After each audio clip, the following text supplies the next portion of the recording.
Okay, we are well on our way to being able to prove that our proof system is consistent. But in order to do that, we're going to need one more tool, and that is the method of proof by mathematical induction. Proof by mathematical induction is a powerful method of proof that has many applications in logic, philosophy, and mathematics. And a proof by mathematical induction can be applied in cases in which one has infinitely many items that can be arranged in an order, beginning with base cases and moving on through a sequence of levels in which there is always a next level. So the natural numbers, 0, 1, 2, and so on, are like this. You can take 0 to be the base case, and you can take each number to correspond to a level. For that reason, it's common in mathematics to prove things about all the natural numbers by means of mathematical induction. And as we'll soon see, the well-formed formulas in our language are also like this because they can be arranged in such an order by means of how complicated they are. But we'll get to that a little later in the lecture. Okay, let's examine the steps that occur in a proof by mathematical induction. The first step is to show that the thing one is trying to prove holds for all the base cases. The second step is to assume an inductive hypothesis, according to which the thing one is trying to prove holds at some arbitrary level and at all the previous levels, and then show that it follows from this assumption that the thing one is trying to prove holds at the next level. The third step is to conclude from what one has shown after completing steps 1 and 2 that the thing one is trying to prove holds for all the levels. Okay, let's pause a moment to consider why this form of argument is valid. So we're dealing with cases where things can be arranged in successive levels. And what we do at step 1 is we show that what we're trying to prove holds for the very bottom level. And then what we do in step 2 is we show that if what we're trying to prove holds for all the previous levels at a given level, then it holds for the next level as well. Okay, but given the successful completion of those two steps, it's obvious that it follows that the thing we're trying to prove holds at all the levels. Why? Well, because according to step 1, it holds at the bottom level. And according to step 2, for any given level, if it holds at all the previous levels, it also holds at that level. So since it holds at the bottom level, it's the case that when it comes to the next level, it holds at all the previous levels, namely the bottom level. So, given what we've proven in step 2, not only does it hold at the bottom level, it holds at the next level. Okay, but then it holds at the first two levels. And given what we've proven in step 2, that entails that it holds at the third level. And so on, all the way up through the infinitely many levels. So I hope that convinces you that mathematical induction is in fact a valid method of proof. Let's go on to look at a way in which we can apply it. So how do we go about proving that a formula is not a well-formed formula? Now we've already seen how to prove that a formula like this formula here on the slide is a well-formed formula. All we have to do is show how that formula can be built up out of base cases of well-formed formulas in accordance with our recursive definition of what constitutes a well-formed formula. We've already seen how to do that, and that's a fairly easy and straightforward thing to do. But how would we go about showing that a formula like, say, this bit of nonsense here at the bottom of the slide is not a well-formed formula? Well, that's not as easy. The problem we face is this. Our definition allows infinitely many ways to build more complicated, well-formed formulas out of propositional variables.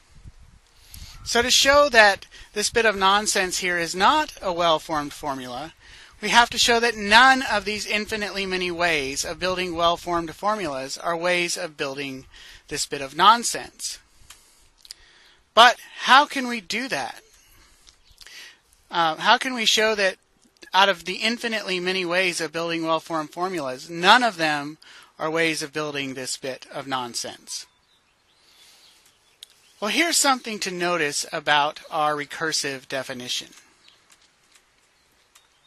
So here's our definition of a well-formed formula again.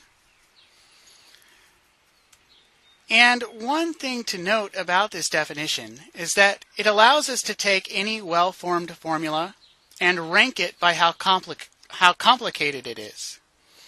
So we can say, for example, that any well-formed formulas that are propositional variables, say P and Q for instance, are at complexity level 1. That's the bottom level. And we can say that any application of our definition to things at complexity level 1, one time, to generate a new formula gives us things at complexity level 2, and so on. So for instance, since P and Q are at complexity level 1, we'll say that applying a clause of our definition to get something more complicated, say P arrow Q, gives us something at complexity level 2. Okay, but since P arrow Q is at complexity level 2, and Q is at complexity level 1, if we apply a clause of our definition to get something more complicated than that, we get something at the next level of complexity after the most complicated thing we used in our application of the definition. So we get something at complexity level 3. Why do we get something at complexity level 3? Well, because P arrow Q is at complexity level 2. That was the most complicated formula that we used in our application of our definition. So applying our definition to that formula takes us up to the next level of complexity, and so on, all the way up through infinitely many levels of complexity. So I hope this convinces you that we can in fact take any well-formed formula in our system and rank it by how complicated it is. And this is a good thing, because what this allows us to do is to prove things about all the well-formed formulas in our system by means of mathematical induction. So let's go back to our problem, the problem of how to prove that a formula is not a well-formed formula. Here's a strategy for proving that this bit of nonsense here is not a well-formed formula. We'll find some property that every well-formed formula has that this bit of nonsense does not have. Then we'll prove by mathematical induction that every well-formed formula has that property. And this will allow us to conclude from the fact that this bit of nonsense does not have that property, that it is not a well-formed formula. So let's go ahead and apply the strategy. There are lots of strategies that the bit of nonsense we've been considering, or there are lots of properties that the bit of nonsense that we've been considering has that a well-formed formula doesn't have, and vice versa. But I think it's one thing that's obvious from our definition of a well-formed formula is that every well-formed formula either contains no parentheses or ends with a right parenthesis. I think if you look over the definition, you will be convinced that that is true. But the bit of nonsense we've been discussing isn't like that.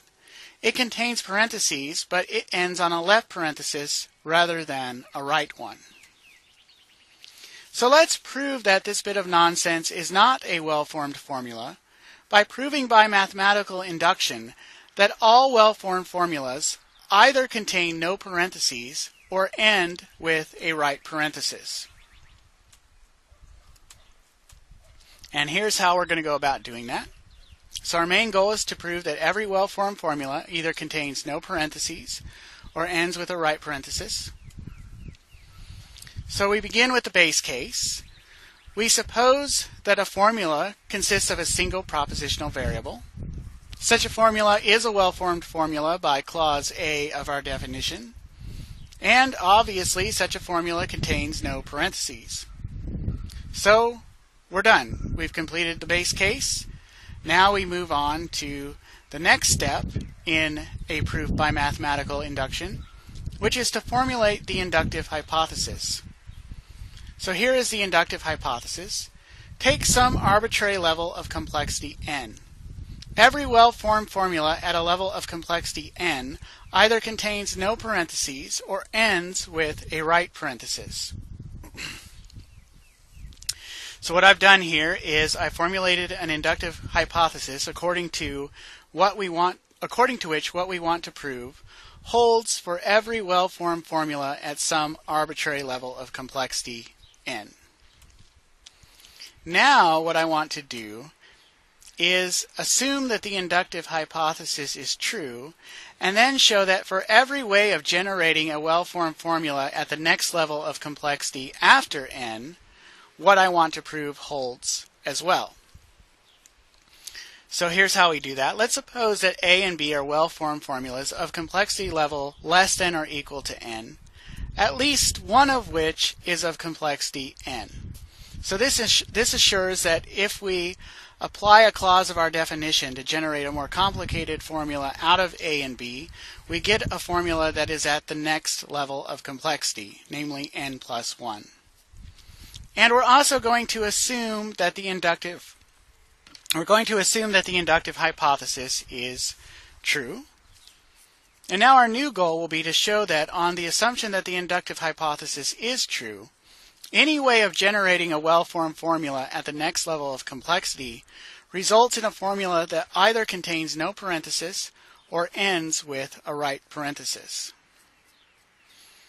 So let's go ahead and move towards accomplishing our new goal.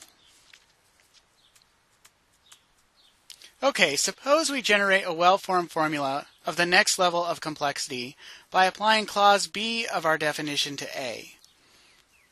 The same would hold if we use B as our example. We'll assume in this case that it's A that has the complexity level of n.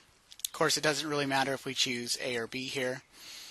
Okay, well, the well-formed formula that results would be A with a negation sign in front. But the inductive hypothesis tells us that since A is at complexity level n, A either contains no parenthesis or A ends in a right parenthesis. But then it obviously follows from that A with a negation sign in front also contains no parentheses or ends in a right parenthesis. And so we've established that what we want to prove holds with respect to clause B of our definition. Now we need to check all the other clauses. Well, suppose we generate a well-formed formula of the next level of complexity by applying clause C of our definition to get A arrow B enclosed in parentheses. Well, obviously this ends with a right parenthesis. And the same is obviously true of clauses E through F. So we don't really have to explicitly spell out those clauses. Just glancing at the definition reveals that the same obviously holds with respect to them. And by clause G, there's no other way to generate a well-formed formula at the next level of complexity. So we've shown that for every way of generating a well-formed formula at the next level of complexity, it turns out that that formula either contains no parentheses or ends in a right parenthesis. So we may conclude, by way of mathematical induction on the complexity of well-formed formulas, that every well-formed formula either contains no parentheses or ends on a right parenthesis. So look again at what we've done. We've established that what we want to prove holds for the simplest cases, that is, for propositional variables. We assumed that for some arbitrary level of complexity, what we want to prove holds at that level and all the previous levels. And then we established that it follows from that assumption that what we want to prove holds for the next level of complexity. But given all of that, of course, if what we want to prove holds at the very bottom level, and for any arbitrary level, say the first level, if it holds for all the previous levels, then it holds for the next. If it holds for that level and all the previous levels, then it holds for the next level. Then obviously, if it holds for the first level, it holds for the next level. But it does hold for the first level because the bottom level is also an arbitrary level. We've proven that it holds for the bottom level. So it holds for the first level and the second level and so on all the way up. So this is the method of proof by mathematical induction. And I'm going to go ahead and give you some homework assignments so you can practice applying it. and I will see you for the next lecture.